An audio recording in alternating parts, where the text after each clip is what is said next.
আসসালামু আলাইকুম বন্ধুরা। আমরা আজকে পশ্চিমাঞ্চল রেলওয়ে ভবনে গিয়েছিলাম একটু কাজের জন্য, কিন্তু এখানকার পরিবেশটা এতই চমৎকার, এতই সুন্দর যে আপনাদের জন্য ভিডিও না করে পারলাম না। বিআর অর্থাৎ বাংলাদেশ রেলওয়ে, এই ভবনের পাশে একটি সুন্দর বাগান ছিল। বাগানে গাছ দিয়ে বিআর লেখা আছে, অর্থাৎ বাংলাদেশ রেলওয়ে। লতা দিয়ে ছাদ দেওয়া একটা সুন্দর রাস্তা ছিল। ভবনে ঢুকতেই ডান পাশে একটা সুন্দর পুরানো আমলের স্টিম লোকোমোটিভ, ইংল্যান্ডের তৈরি। এই স্টিম লোকোমোটিভটি 1937 সালে বাংলাদেশ রেলওয়ে পরিষেবায় যোগ হয়েছিল।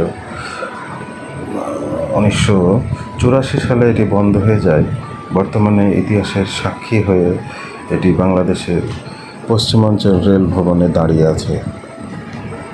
বাংলাদেশ রেলওয়ে এটি সংস্কার করে আমাদের এবং আমাদের ভবিষ্যৎ প্রজন্মের জন্য রেখে দিয়েছে রেলওয়ের ইতিহাস কেমন ছিল তা দেখার জন্য।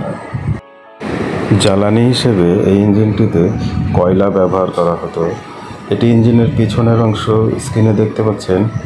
এই অংশে জ্বালানি হিসেবে কয়লা রাখা হতো। কয়লা অর্থাৎ খনিজ কয়লা, মানে খনি থেকে যে কয়লাটি পায় সেটি। আপনারা আবার কাঠ দিয়ে যে কয়লা হয় সেটা মনে করেন না।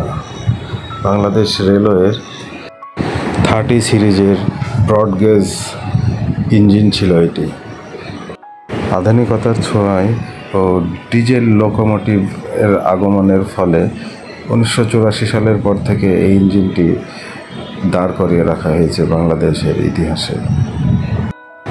বন্ধুরা, আপনারা মাঝের যে অংশটি দেখতে পাচ্ছেন, ফাঁকা অংশটি, ইঞ্জিনের এই অংশে লোকো পাইলট ও ইঞ্জিনের মেন অংশে কয়লা সরবরাহকারী 2 জন লোক এখানে থাকতো। লোকো পাইলটের সামনের অংশটিতে এই যে স্ক্রিনে দেখতে পাচ্ছেন, এখানে কয়লা জ্বালানি হিসেবে সরবরাহ করা হতো। কয়লা ম্যান যারা ছিল তারা ট্রেন যতক্ষণ চলতো অনবরত এই কয়লা ইঞ্জিনে দিতেই থাকতো, এটাই তাদের কাজ ছিল।